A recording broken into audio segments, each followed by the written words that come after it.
módulo 4. En él abordaremos los cuidados esenciales en la infancia y la niñez. Es el periodo de la vida que transcurre entre los 3 meses y los 9 años de edad. La estrategia de evaluación es la misma: preguntar, observar, evaluar, determinar e identificar. La integración de la información nos permitirá clasificar el estado de salud o enfermedad que tiene nuestro paciente. A partir de allí, instaurar el tratamiento y elaborar el plan de seguimiento y consejería.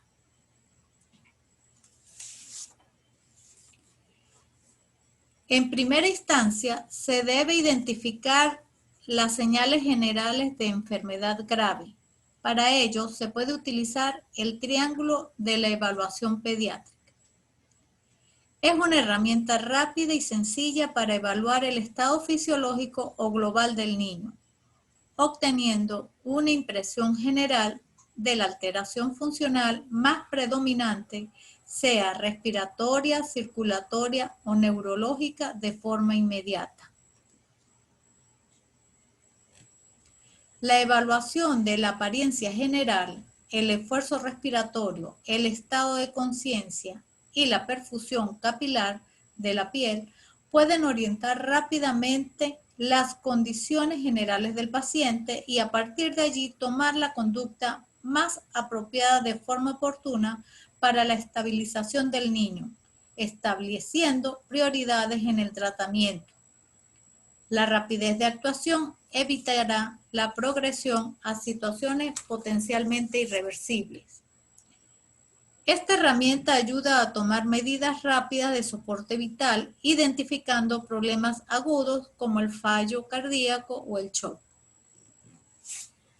Las 3 áreas que evalúa son: el aspecto general, que está determinado por múltiples características que varían con la edad y con el estado basal del paciente. Hay que fijarse en la actitud, el tono, el llanto, la facilidad con que es consolado, y si es un niño mayor y ya puede hablar, la fuerza de su voz, la mirada y el interés por el entorno. Todo esto refleja el estado de oxigenación y perfusión cerebral, es decir, la función del sistema nervioso.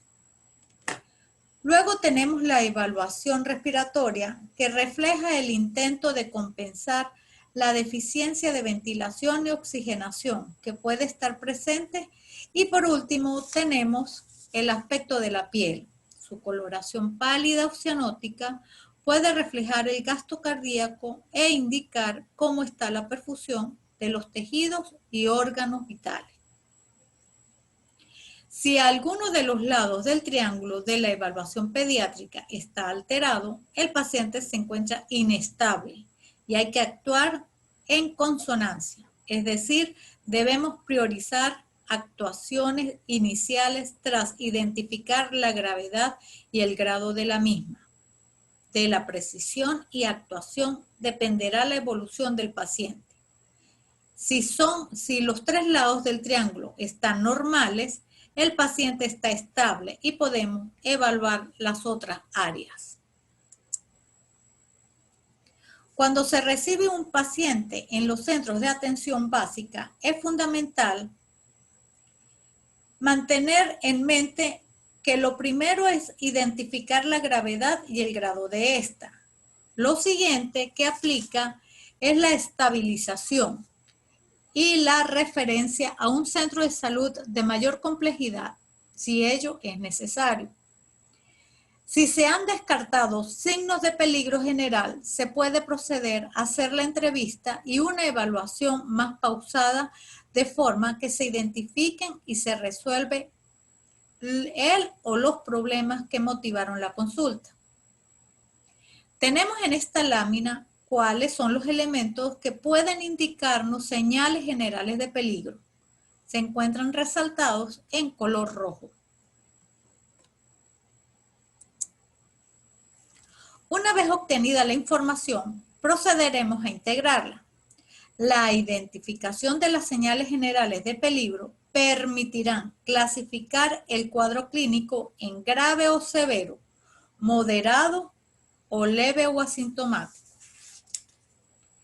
Esto favorecerá la instauración oportuna y adecuada del tratamiento correspondiente en el centro de salud y la toma de decisión en cuanto a la necesidad de referencia a un centro de mayor complejidad cuando hemos clasificado el cuadro clínico como grave o severo, cumpliendo con las medidas de estabilización y traslados apropiados. Recordar que los tratamientos parenterales solo se utilizaron dentro de la institución de salud antes de referir al paciente. A continuación, las normas de referencia, estabilización y transporte consensuadas internacionalmente. Ante un niño enfermo gravemente, la conducta es el traslado. Debemos asegurar la vía aérea permeable, lavado y aspirado de secreciones, darle una posición confortable y control de signos vitales, frecuencia cardíaca, frecuencia respiratoria, y si contamos con los equipos de saturación, pues tomaremos saturación de oxígeno y la tensión arterial. Administrar oxígeno a través de mascarilla o de CPAP, bigote, según su edad. Prevenir la hipoglicemia o corregirla si hay alguna alteración clínica evidente. Canalizar una vía venosa de ser posible. Tratamiento para la fiebre o el dolor. En el caso de la hipoglicemia, se define esta como la concentración sanguínea de glucosa menor o igual a 45 miligramos por decilitro en niños en general, o 55 miligramos por decilitro en niños con malnutrición grave. Si hay hipoglicemia y el niño puede tomar el pecho, podemos decirle a la madre que le ofrezca con más frecuencia. Si no puede tomar el pecho, pero sí puede tragar, darle leche materna extraída y darle con cucharilla o jeringa. Si esto no es posible, darle agua azucarada entre 30 y 50 cc por vía oral. Si el bebé no puede tragar, se debe colocar una sonda nasogástrica u orogástrica y administrar 50 cc de leche materna o de agua azucarada por esta vía. Si el niño ya no toma pecho porque es un niño mayor de 2 años, ofrecerle agua azucarada vía oral. Si puede tragar, de lo contrario, se debe colocar una sonda nasogástrica. El agua azucarada se prepara disolviendo 20 gramos de azúcar, lo que equivale a 4 cucharillas rasas en 200 cc de agua potable. Si la condición del paciente es grave porque presenta signos como letargia, inconsciencia o convulsión, se debe administrar un bolo de 5 cc por kilogramo dosis de dextrosa al 10% y medir la glicemia. Si esta persiste, se repite un segundo bolo. Si no tenemos glucómetro, debemos guiarnos por la clínica. La letargia, la inconsciencia o las convulsiones suelen ceder rápidamente después de la administración del bolo. Si el paciente continúa con clínica grave, se debe mantener la vía canalizada y administrar una solución de glucosa en infusión continua a una dosis de 5 a 8 miligramos por kilo minuto en neonatos o de 3 a 5 miligramos por kilo minuto en lactantes o niños mayores. De todas maneras, es preferible, una vez resuelta la solución de la letargia, inconsciencia o convulsiones, colocar una sonda nasogástrica y administrar por allí leche materna o el agua azucarada. Y se debe procurar mantener la glicemia sérica sobre los 50 miligramos por decilitro. Luego tenemos la estabilización hemodinámica con signos de hipoperfusión por deshidratación severa, ya sea por diarrea u otra causa. Que esté presentando un llenado capilar mayor de 2 segundos, con piel pálida o moteada y frecuencia cardíaca elevada. Se debe administrar solución Ringer lactato o en su defecto solución 0,9 a una dosis de 100 cc por kilo, administrada de la siguiente forma. Si el paciente se encuentra sin shock, se administra un volumen de 20 a 30 cc por kilo en una hora, si es menor de 12 meses, y en 30 minutos si es mayor de 12 meses. Se administrará a razón de 70 cc por kilo en 5 horas. Si el paciente se encuentra en shock, la administración es 50 cc por kilo en una hora, seguido de 25 cc por kilo hora en la segunda hora y 25 cc por kilo hora en la tercera hora. Si no existe deshidratación y tolera la vía oral, mantener la lactancia materna. Si es mayor de 2 años y presenta evacuaciones diarreicas, dar las sales de rehidratación oral. Y si tiene hipoglicemia, dar agua azucarada. Si no tolera la vía oral, usar la sonda nasogástrica u orogástrica. Tenemos que informar a los padres y cuidadores y tratar de responder todas sus dudas. Hacer una hoja de referencia especificando todos los signos y síntomas que presenta el paciente, así como todos los tratamientos administrados en el centro. Las infecciones respiratorias pueden ocurrir en cualquier parte del aparato respiratorio, como nariz, garganta, laringe, tráquea, bronquios o pulmones. Un niño o niña con tos y dificultad respiratoria tal vez puede tener una neumonía u otro tipo de infección respiratoria aguda, como también puede tener otro tipo de problemas. La neumonía puede ser causada por bacterias o virus, pero en nuestro medio suelen originarse por bacterias, de las cuales las más comunes son el Streptococcus pneumoniae y el Haemophilus influenza. La neumonía puede llevar a hipoxia o complicarse por septicemia. En su mayoría, los niños con tos o dificultad respiratoria solo padecen una infección leve. No obstante, la posibilidad de una evolución tórpida está presente. De ahí la necesidad de realizar una buena evaluación para instaurar un tratamiento apropiado y oportuno. La dificultad respiratoria comprende toda forma inusual de respirar. Las madres describen esta situación de diferentes maneras. Puede que le diga que está respirando rápido o que está haciendo ruido o que está respirando de manera entrecortada. Es importante determinar desde cuándo está con tos y dificultad respiratoria. Debemos contar las respiraciones por minuto. Generalmente se pueden ver los movimientos respiratorios aun cuando el niño esté vestido. Sin embargo, lo ideal es decirle a la madre que le quite la ropa. Si el niño está llorando, también decirle a la madre que lo calme para contarle las respiraciones de manera confiable. El punto crítico de la respiración rápida va a depender de la edad. Así, la frecuencia respiratoria de los niños pequeños es mayor que la de los niños mayores. Igualmente debemos de evaluar si hay tiraje intercostal o subcostal. Esto traduce el uso de los músculos accesorios que están tratando de compensar la dificultad respiratoria o la falta de oxígeno. Asimismo, debemos evaluar si hay estridor.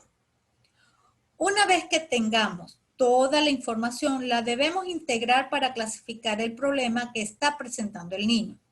Si es una neumonía o si es un resfriado común, o si tiene otra patología o es un cuadro grave.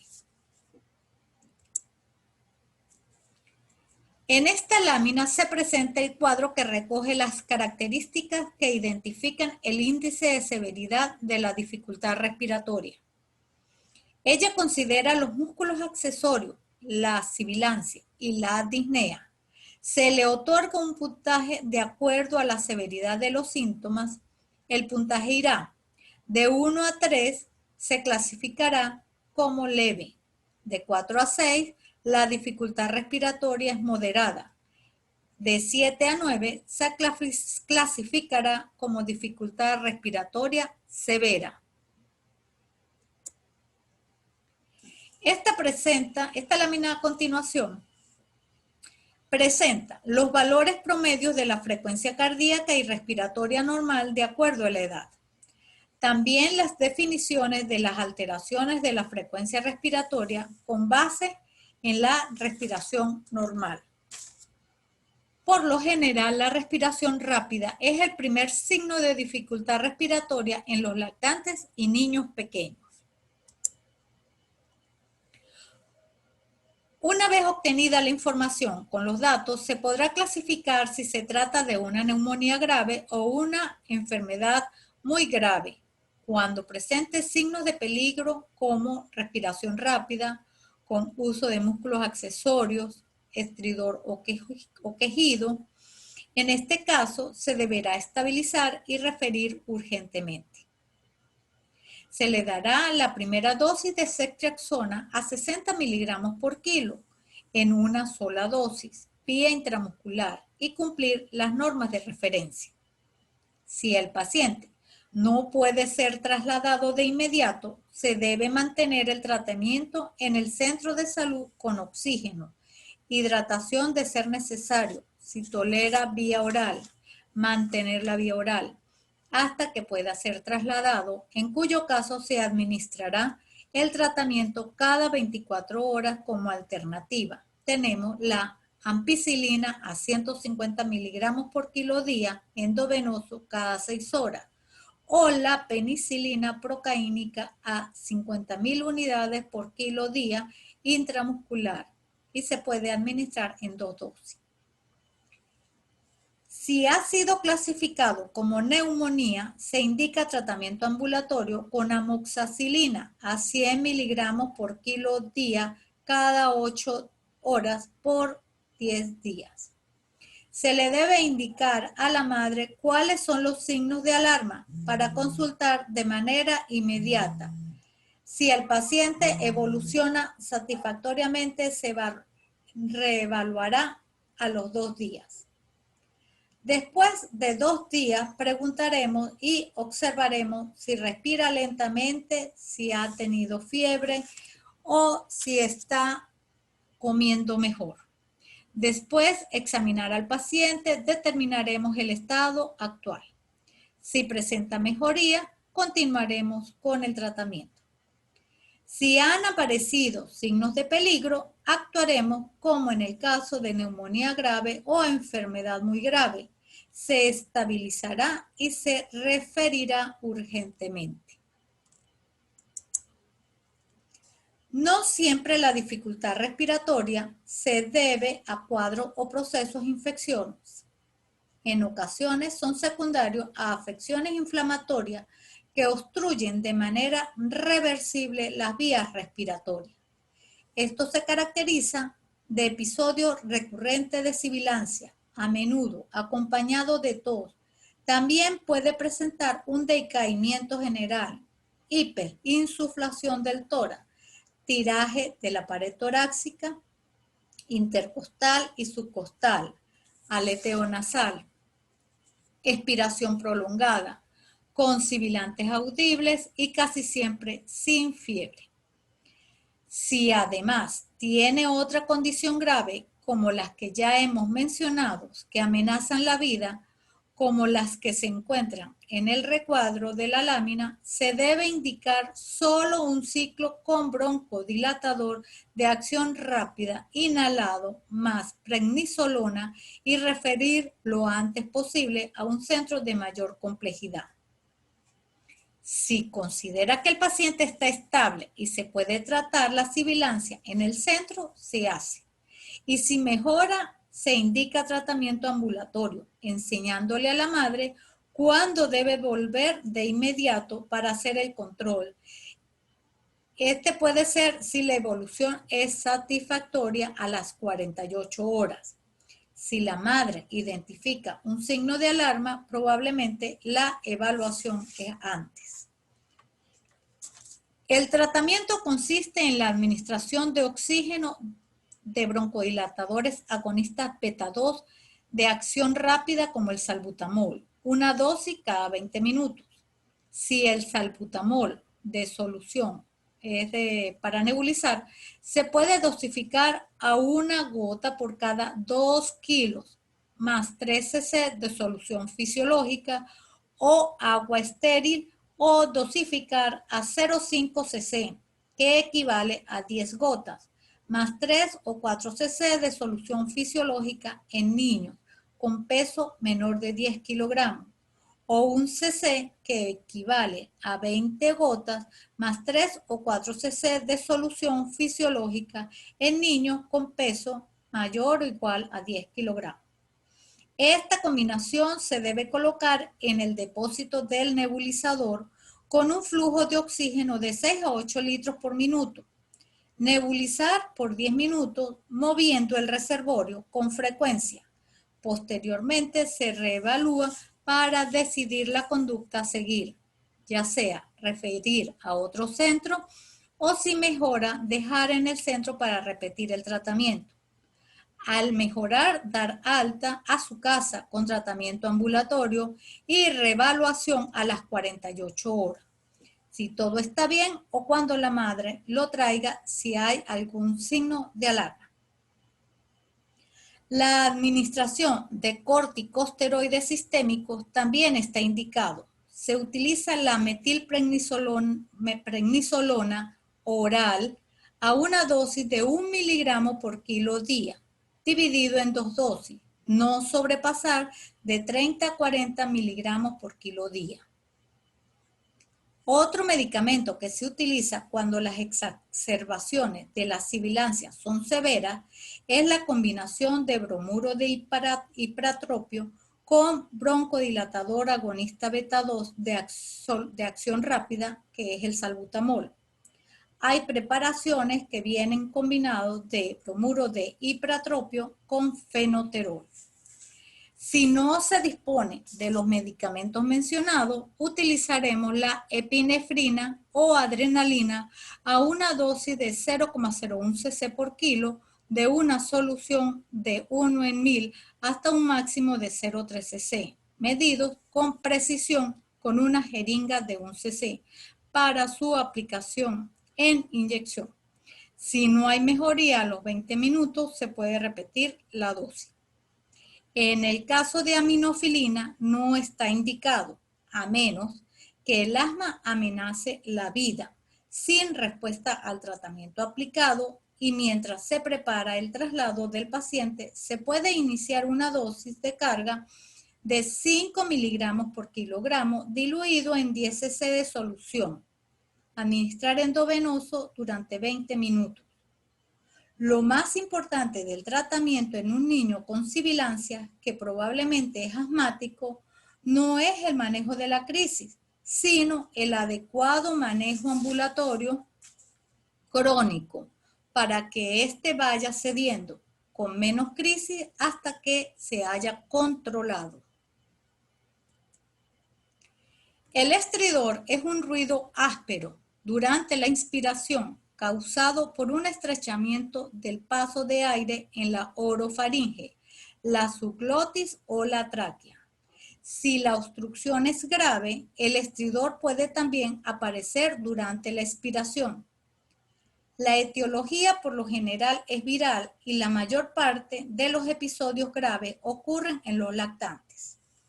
El CRUD leve se caracteriza por presentar una voz ronca, una tos perruna o entrecortada, y el estridor por lo general se escucha solo cuando el niño está agitado. Si es moderado, se puede escuchar durante la expiración, y si es grave, la respiración estará acelerada. Habrá retracción de la pared torácica intercostal y subcostal, y el estridor es audible en reposo. Un niño con estridor agudo que ingresa con signos de enfermedad grave se debe estabilizar y referir de inmediato. Para ello se indica oxígeno de inmediato y se aplica una dosis de dexametasona estable. Si el paciente se encuentra lo suficientemente estable para dejarlo en el ambulatorio, se puede observar y monitorear por 24 horas. Se administrará oxígeno si hay cianosis. Dexametasona a una dosis de 0,15 a 0,6 miligramos por kilo dosis, intramuscular como dosis única. Y se podrá nebulizar con adrenalina en solución de 1 en 1000 a una dosis de 0,5 cc por kilogramo sin sobrepasar de 5 cc, diluida en 10 cc de solución fisiológica a un flujo de 5 a 10 litros por minuto con oxígeno al 100%. Tenemos también que estar atentos a otro cuadro respiratorio y es la bronquiolitis. Es una infección vírica de las vías respiratorias inferiores que por lo general es sumamente grave en los lactantes menores. La causa más importante es el virus sincicial respiratorio. No obstante, puede haber infección bacteriana secundaria y es común en ambientes como los nuestros. Las características habituales de la bronquiolitis en la exploración clínica son las sibilancias que no alivian con los broncodilatadores, hiperinsuflación del tórax con resonancia aumentada a la percusión, tiraje de la pared torácica que por lo general es subcostal, estertores, crepitantes finos o roncos a la ocultación y dificultad para alimentar. Si la clínica que tiene el paciente permite mantenerlo en el centro, se deberá garantizar una vía aérea permeable. En ocasiones podemos conseguir obstrucción nasal, por lo que se debe realizar un lavado nasal y mantener la vía aérea libre. Debe mantenerse una adecuada hidratación del niño con bronquiolitis, por lo que si tolera la vía oral debe aumentarse el aporte de los líquidos de esta forma. Si está tomando lactancia materna, aumenta la frecuencia de la lactancia. Y si no, ofrecer otros líquidos como el agua. Si el cuadro es grave porque presenta cianosis, letargia, frecuencia respiratoria por encima del valor esperado para la edad, debe ser primero estabilizado y referido para hospitalización en un centro de mayor complejidad. Sobre todo, si se trata en lactantes menores que tiene mayores riesgos de apnea y complicación. Durante el traslado debe mantenerse el aporte de oxígeno y de hidratación. La indicación de antibiótico-terapia en un paciente grave se manejará igual que en los pacientes graves con neumonía. Una dosis de ceftriaxona intramuscular STAT antes de ser trasladado. Como vimos en el primer momento, la diarrea no es más que la evacuación de heces líquidas generalmente en más de 3 durante 24 horas. La presentación aguda dura varios días o varias horas y el principal peligro es la deshidratación. También la desnutrición puede ser un riesgo porque en algunos casos se pierde el apetito o porque los padres o cuidadores asumen que deben de dejar de alimentarlo. Otra forma de evacuación es la disentería, que no es más que la diarrea sanguinolenta con o sin moco. También está la diarrea persistente que dura 14 días o más. Y luego tenemos la diarrea que se presenta en los niños con desnutrición grave, cuyos principales peligros están en la infección generalizada, la deshidratación que se instala de manera rápida que lleva a insuficiencia cardíaca y a la muerte. En este punto tenemos que hacer una buena evaluación clínica para clasificar el grado de deshidratación que tiene el paciente e instaurar de forma oportuna y adecuada el plan de hidratación que le corresponda. El tratamiento de los distintos tipos de diarrea consiste en prevenir o tratar los peligros principales de cada uno de ellos. Ya los tratamientos específicos se indicarán cuando el paciente se encuentre estable. Si el paciente tiene una deshidratación grave, tal como se dijo en el momento 1, debe estabilizarse y referirse urgentemente. Si el paciente puede ser tratado en el centro ambulatorio, se compensará su cuadro clínico de deshidratación y se indicará tratamiento para el hogar. Si el paciente no presenta ningún signo de deshidratación, se puede indicar tratamiento ambulatorio para su casa. Tanto en el caso de iniciar un tratamiento para estabilizarlo en el centro, como en el que se indicó tratamiento para su casa, tenemos que enseñarle a los padres y o cuidadores los signos de alarma ante los que deben de estar atentos y acudir de inmediato al centro. Luego están los tratamientos específicos de acuerdo a la sospecha de la gente que puede estar produciendo la diarrea. Si sospechamos de una disentería por Shigella, podemos administrar tratamiento parenteral, pero este debe administrarse solo en el centro asistencial. Podemos colocar ceftriaxona a 100 miligramos por kilo día, una vez al día, intramuscular. Cumplirlo de 2 a 5 días. También podemos usar la vía oral, si el paciente la tolera y está estable. La literatura recomienda el uso de la ciprofloxacina a una dosis de 15 a 20 miligramos por kilo día, 2 veces al día por 3 días. O la acitromicina de 10 a 12 miligramos por kilo día, una vez al día por 4 días, vía oral. Ahora, en caso de amibiasis, usar metronidazol a 10 miligramos por kilo dosis por 5 días cada 8 horas. Y en caso de enfermedad más seria, extender por 10 días. O usar secnidazol a 30 miligramos por kilo día dividido en 2 tomas por un solo día. En caso de yardiasis, podemos usar el metronidazol a una dosis de 5 miligramos por kilo dosis 3 veces al día por 5 días. O secnidazol a una dosis de 30 miligramos por kilo día dividido en 2 tomas en un solo día. Como dijimos, la clave está en el diagnóstico adecuado de la deshidratación. Algunos niños no cumplen con los criterios para ser clasificados como deshidratados, pero tienen una condición de riesgo como puede ser el vómito o diarreas muy abundantes o rechazo a la vía oral. También cuando las pérdidas son significativas, en estos casos es preferible dejar al niño en la institución y establecer un plan A supervisado, es decir, reponer las pérdidas continuas, alimentación y observar la respuesta. De acuerdo a la evolución, el niño puede ser dado de alta o puede ser necesario establecer un plan de tratamiento por vía oral como el plan B o un plan endovenoso o plan C. Si el paciente evoluciona de manera satisfactoria, se le indicará a la madre dar más líquido de lo habitual para evitar que se deshidrate.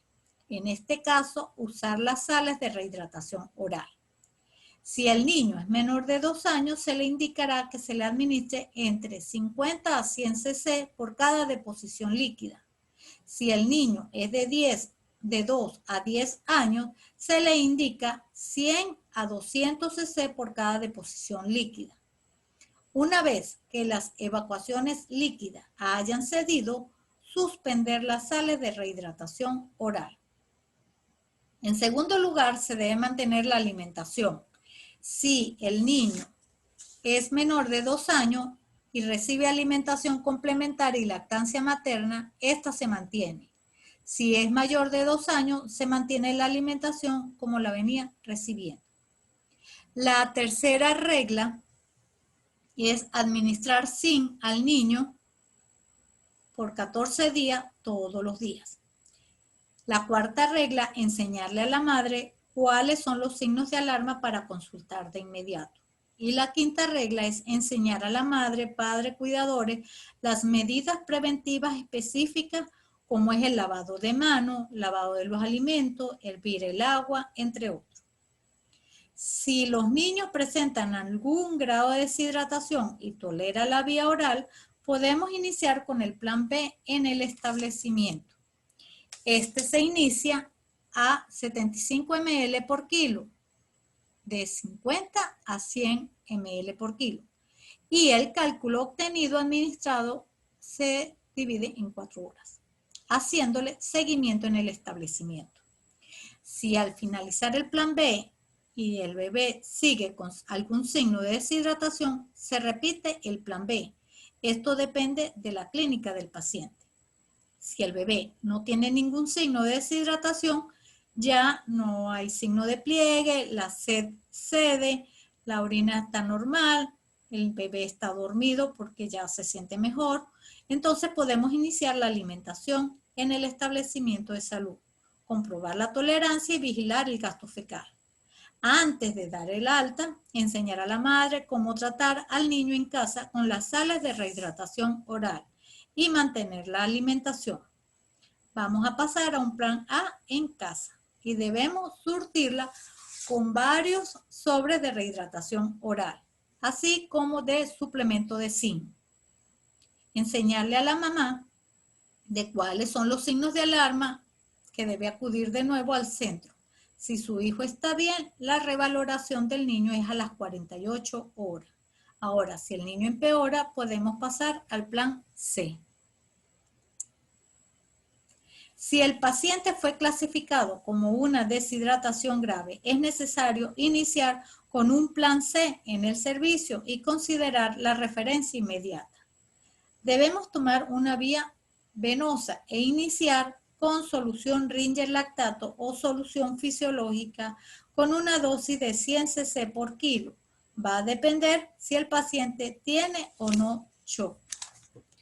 Si se demora la toma de la vía venosa, dar sales de rehidratación oral o mantener la lactancia materna de forma más frecuente mientras se puede tomar la vía venosa. Si el paciente no tolera vía oral porque no puede tragar o tiene vómitos permanentes, se colocará una sonda nasogástrica y se administrará por esa vía leche materna y o sales de rehidratación oral.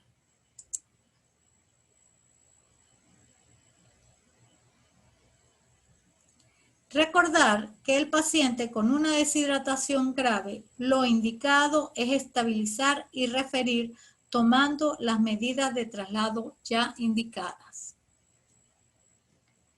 Repasemos ahora las bases de tratamiento integral de los niños con diarrea.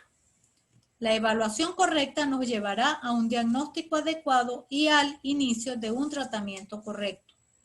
La hidratación intravenosa se debe indicar en los casos de deshidratación grave, estabilizar al paciente y referir urgentemente con las medidas de traslado a un centro más especializado. Indicar terapia de rehidratación oral cuando así corresponda. Puede ser un plan A supervisado en el centro y luego reforzado para que la madre lo cumpla en la casa. Puede ser un plan B con seguimiento en el centro de salud y de acuerdo a la evaluación continuar con tratamiento ambulatorio o pasar a un plan C, estabilizarlo y referir a un centro de mayor complejidad. El empleo de antibióticos solo cuando está indicado. Continuar la alimentación durante la enfermedad. Si es un niño menor de 2 años, mantener la alimentación complementaria y la lactancia materna. Si es un niño mayor de 2 años, mantener su alimentación habitual. La administración de suplemento de zinc a todos los niños con diarrea. Recomendaciones sobre el tratamiento correcto en el hogar, orientación y sobre prácticas de alimentación e higiene para la prevención de la diarrea, como el lavado de manos, la higiene de los alimentos, entre otros. La fiebre es un motivo frecuente de consulta, aunque en la mayoría de las ocasiones la causa es más o menos evidente. Tras una historia de clínica adecuada, muchas veces al evaluar a un niño con fiebre no se encuentra un foco evidente. En este caso, aunque la causa suele ser una infección autolimitada de etiología viral, La posibilidad de una enfermedad grave está presente. Para evaluar a un niño con fiebre se debe tener en cuenta la edad. Se recomienda una adecuada valoración que se base en los datos de la anamnesis y la exploración. Un niño entre los 3 meses y los 3 años se debe examinar cuidadosamente, como es el estado general, el tiempo de evolución, las características de la temperatura. En lactantes febriles sin foco, la infección urinaria es la infección bacteriana grave más frecuente, aunque siempre debe considerarse la posibilidad de una bacteremia oculta cuyo principal agente causal es el neumococo. Ante un niño con fiebre alta y en ocasiones prolongadas, es importante precisar las características y la cronología de la fiebre, así como identificar situaciones asociadas. Esto se realiza a través de una exploración física y una entrevista minuciosa. Es posible que se necesiten pruebas diagnósticas sencillas que orienten el diagnóstico y descarten o certifiquen patología grave. Un alto porcentaje de procesos febriles se resolverán sin llegar a un diagnóstico concreto, pero con un pronóstico casi siempre favorable. Es importante determinar si tiene rigidez de nuca, si proviene de una zona endémica para paludismo o para dengue.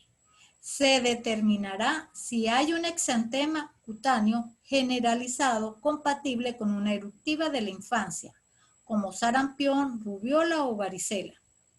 Se clasificará a un niño con una enfermedad febril grave cuando se encuentre entre los 3 y 6 meses, con temperatura mayor de 39 grados centígrados, que no haya un foco claro y se acompañe de algún signo de peligro, como abombamiento de la fontanela anterior o rigidez de nuca, con o sin petequias, con aspecto tóxico, sin respuesta al estímulo social, la palidez pálida o moteada o con cianosis, con ras o eritema de la presión y manifestaciones de sangrado.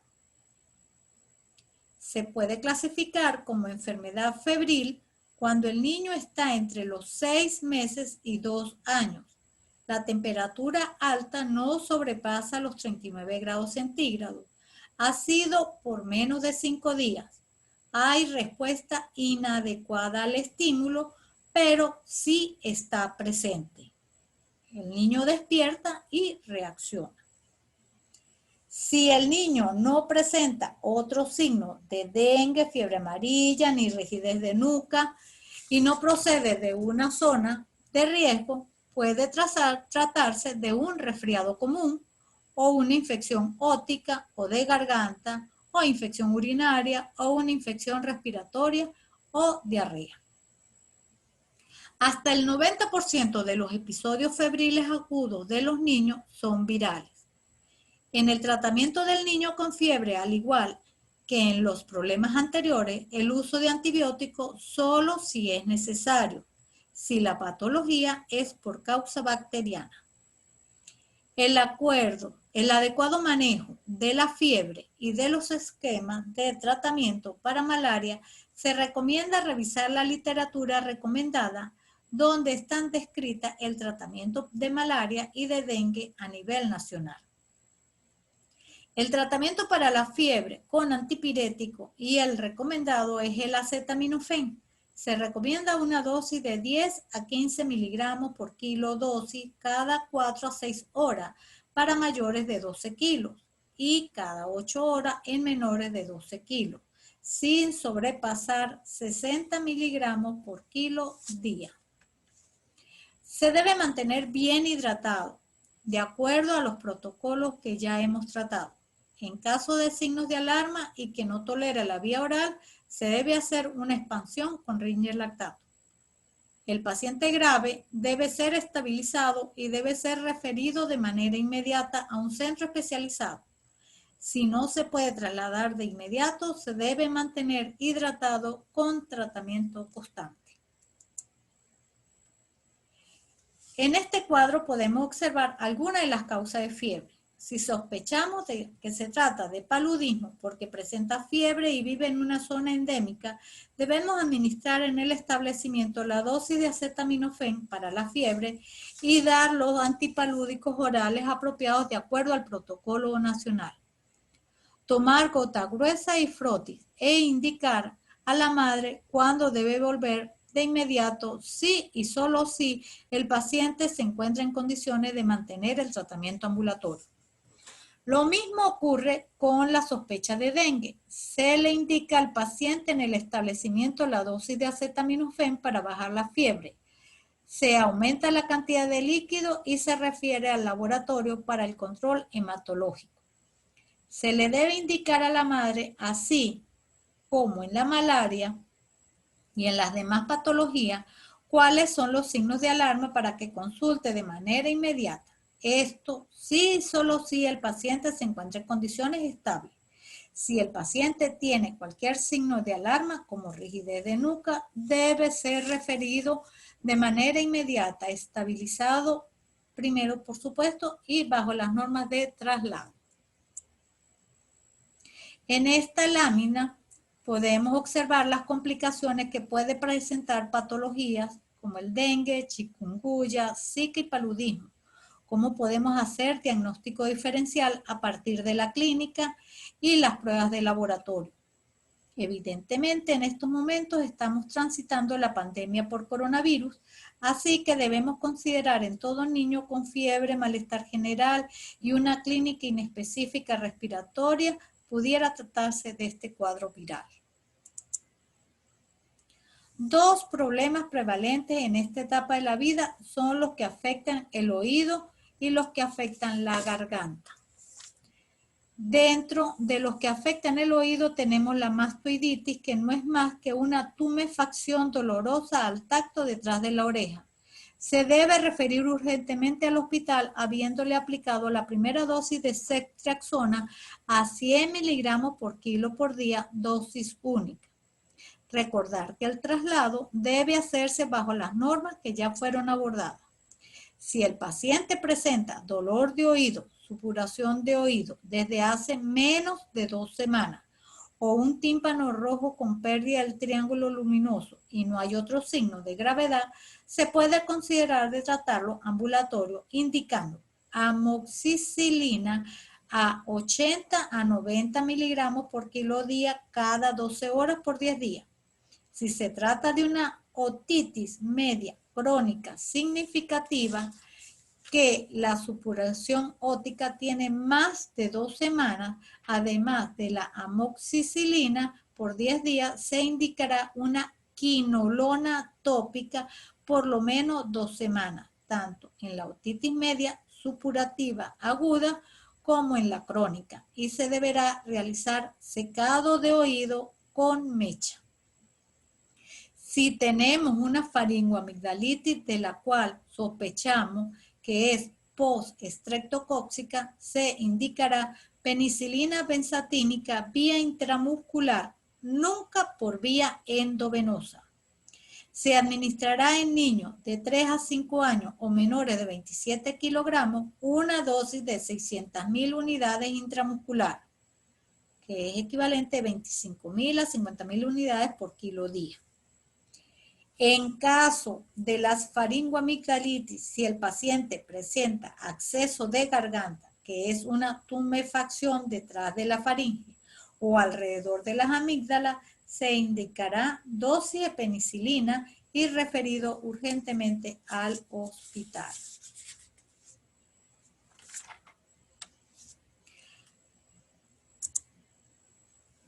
La evaluación de la salud bucal también forma parte de la atención integral de los niños en la consulta. Debemos preguntar si hay algún problema para comer o masticar, si hay dolor, si hay algún dolor en algún diente o en alguna parte de la cara en especial, si el cepillado es diario, si usa crema dental, si usa hilo dental, si es un niño pequeño, si está usando chupón o tetero. Evaluar las características de la mucosa oral, del estado de los dientes, si hay o no caries, qué tan importantes son las caries, si hay afta o vesículas o placas en la encía o en la lengua, si fue producto de un traumatismo, si hay algún tipo de movilidad o desplazamiento, si hay alguna herida en la mucosa oral, en la encía o la lengua, si hay manchas blancas o de otro color. Una vez que hacemos esta evaluación, podemos clasificar si se trata de una enfermedad dental o gingival. Siempre podemos indicar tratamiento con amoxicilina si está localizado en encía y no se extiende al labio, a una dosis de 90 miligramos por kilo día cada 8 horas, de cada 8 o cada 12 horas, durante 5 a 7 días y referir al odontólogo para realizar el tratamiento definitivo. Si se encuentra un acceso por enrojecimiento, inflamación con dolor localizado y deformidad del contorno de la encía o del paladar, así como la presencia de un exudado purulento, indicar amoxicilina con ácido clavulónico para evitar que se forme una celulitis. En estos casos es indispensable la evaluación del odontólogo en las siguientes 24 horas para identificar el origen de la infección y realizar el tratamiento odontológico específico que impida la progresión a un cuadro más complicado. Si lo que hemos diagnosticado es una celulitis facial porque la lesión se extendió e involucra a surco, indicaremos clindamicina más penicilina cristalina, estabilizar al paciente y referir de inmediato a un centro de mayor complejidad. Si es un trauma bucodental, también debe ser trasladado al paciente de inmediato para manejo por odontopediatra. En el centro de referencia, dentro de las siguientes horas, debe de haber presentado el trauma. Primero, estabilizar al paciente antes del traslado. Debe evaluarse el estado general, debe evaluar signos vitales, permeabilizar vía aérea, evaluar el estado de conciencia, si hay sangrado, detenerlo, si hay dolor, tratarlo. Debemos limpiar las heridas con solución fisiológica y agua limpia. Lo ideal es usar clorhexidina al 0,1%. En todos los casos de estomatitis, ante la presencia de dolor, lo manejamos con el acetaminofén. Proporcionar aumento de líquido para evitar la deshidratación. Limpiezas prácticas de higiene oral. Medicamentos tópicos, anestésicos y enjuagues bucales. Referir al odontólogo. En caso de sospecha de estomatitis bacteriana, utilizar amoxicilina a una dosis de 60 miligramos por kilo día cada 8 horas. Otro elemento a valorar en la consulta es la anemia. Esta se define como un descenso de la concentración de hemoglobina, hematocrito o en número de células rojas por milímetro cúbico. El límite inferior normal es diferente según la edad, sexo y la altura sobre el nivel del mar. La realización de una entrevista, historia clínica detallada, es el punto de partida para el diagnóstico. Es necesario evaluar los antecedentes personales y familiares, las manifestaciones clínicas y la exploración física. Las manifestaciones clínicas a menudo son inespecíficas y el diagnóstico exige un alto nivel de sospecha. Básicamente existen 3 causas de anemia. 1. Cuando el compromiso es solo de la línea roja por baja producción que incluyen las carenciales como las ferropénicas. Problemas de la madurez y proliferación de enfermedades crónicas, anemias secundarias a enfermedades sistémicas, nefropatías, síndrome de insuficiencia medular. Por destrucción acelerada, como en el caso de las anemias hemolíticas. O por pérdidas, como es el caso de hemorragia por accidentes o problemas de úlcera o alteraciones del tubo digestivo, donde puede haber microsangramientos con sangre oculta positiva. Las cifras de hemoglobina son máximas en los recién nacidos, entre 16 a 18 gramos por decilitro y se extiende hasta los primeros días de vida. Puede descender hasta 9 a 10 gramos por decilitro y entre los 2 y los 6 meses, para luego ascender progresivamente y estabilizarse a 12 gramos por decilitro entre los 2 y 6 años de edad. Posteriormente pueden alcanzar cifras entre 13 y 14 gramos por decilitro en la pubertad. Las cifras de hemoglobina en el adolescente y hombre son mayores que las cifras de la hemoglobina en la mujer y la adolescente. La anemia crónica se instala de forma lenta y progresiva y puede deberse a distintas situaciones. La más común es la anemia carencial. Luego tenemos también los problemas de producción de hematíes por la médula ósea o limitación de la síntesis de la hemoglobina. Estas suelen ser de carácter hereditario o adquirido. Está la anemia aguda, donde los valores de hemoglobina y hematíes descienden de forma brusca por debajo de los niveles normales. Se presenta por hemorragias o por aumento rápido de la destrucción de los hematíes. Se necesita una buena evaluación, la asesoría nutricional en el caso de la anemia carencial y enseñar cuáles son las medidas preventivas y los signos de alarma. Si la anemia es severa y una palidez palmar y conjuntival intenso, referir urgentemente según las normas, estabilización y transporte. Si la anemia es moderada, donde la palidez palmar y conjuntival es leve, que es una forma indirecta de hacer el diagnóstico clínico, evaluar la alimentación y dar consejería, realizar hemograma o laboratorio e indicar tratamiento con hierro y antiparasitario, control cada 14 días y control de hemoglobina. Si la niña o niño están normales, felicitar a la madre y dar recomendación, indicar suplementos nutricionales de acuerdo a la edad como prevención. Todos los niños reciben una atención adecuada desde el comienzo de sus vidas, tal como la alimentación ideal, que es la lactancia materna exclusiva hasta los 6 meses, alimentación complementaria adecuada con lactancia materna hasta los 2 años. Un medio ambiente ideal donde tengan disponibilidad de agua, haya saneamiento, una buena vivienda, padres sanos y cuidado de salud bucal, aplicación de esquema de vacunación, cuidado médico rutinario y controles periódicos. Tiene igual potencial de crecimiento infantil hasta los 5 años. Las diferencias en el crecimiento hasta esta edad dependen más de la nutrición, el medio ambiente, la atención de salud, que de factores genéticos o étnicos. La evaluación antropométrica en niños y niñas a esta edad deben de seguir los mismos parámetros que en los momentos anteriores. Así como se evalúa el crecimiento, se debe evaluar el desarrollo psicomotor.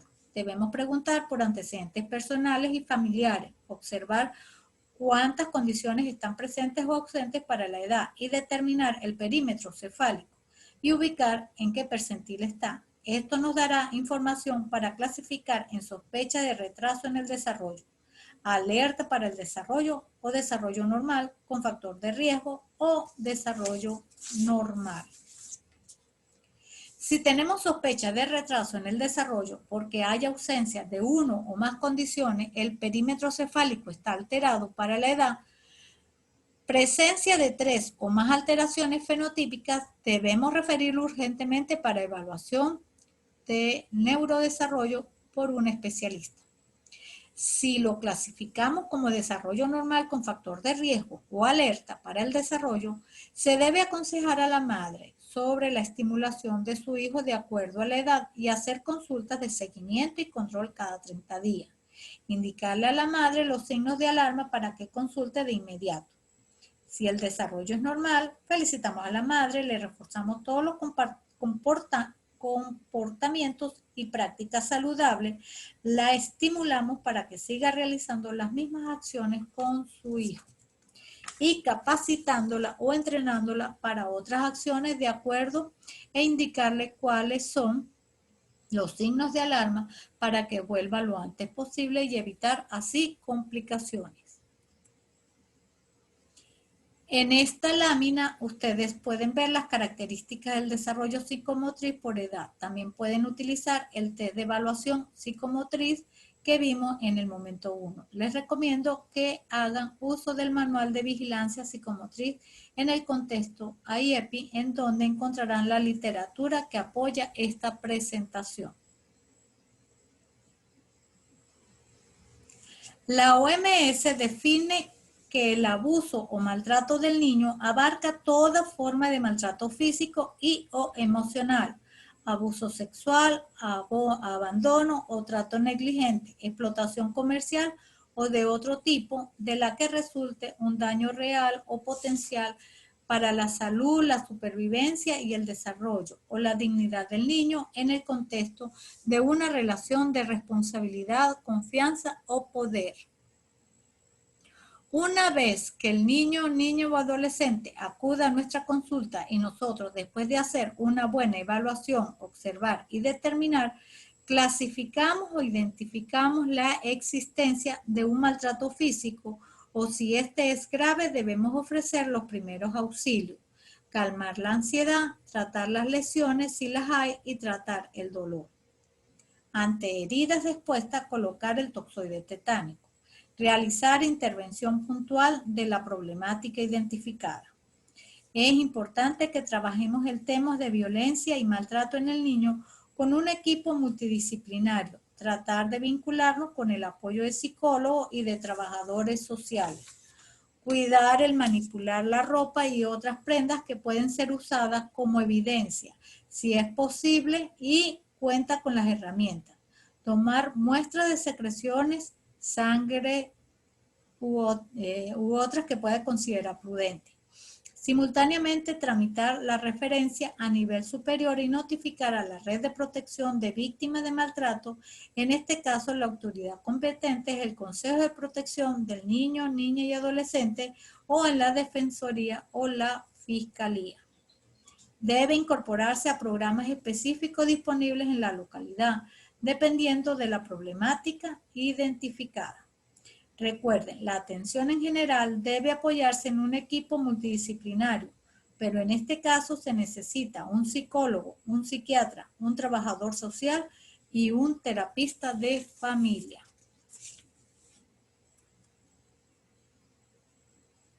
Se debe identificar si el esquema de inmunización es el esperado para la edad, cuándo le tocan las próximas dosis de vacuna, qué vacunas tiene pendiente, si evidentemente evitar las oportunidades perdidas. En esta lámina observamos cuál es la tarjeta vigente de nuestro país. En resumen, debemos asegurar una consulta de calidad y calidez que garanticen prácticas de vida saludable en el núcleo familiar y para nosotros la identificación de factores de riesgo y signos de alarma que pongan en peligro la vida y la salud del pequeño paciente. Esto pasa por fomentar la lactancia materna exclusiva hasta los 6 meses. Con introducción de la alimentación complementaria a partir del 6º mes o la alimentación familiar a partir del año.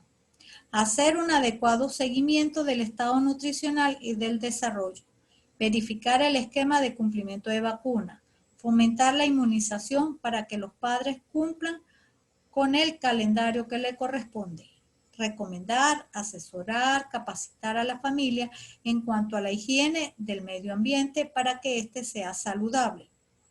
Lo mismo pasa con la estimulación psicosocial, que de forma que haya un buen desarrollo psicosocial en el niño. Identificar los factores de riesgo y signos de alarma. Detectar malformaciones congénitas y discapacidad. Hacer tamizaje de intoxicación por plomo, anemia, parasitosis y otros. Siempre se ha hecho énfasis en el factor tiempo. La prisa es el peor enemigo de la medicina. No se debe correr durante toda la consulta. Se debe delegar lo delegable, simplificar lo simplificable y dedicarse con suficiente calma a lo que es imprescindible. Ernesto Plata Rueda, pediatra puericultor.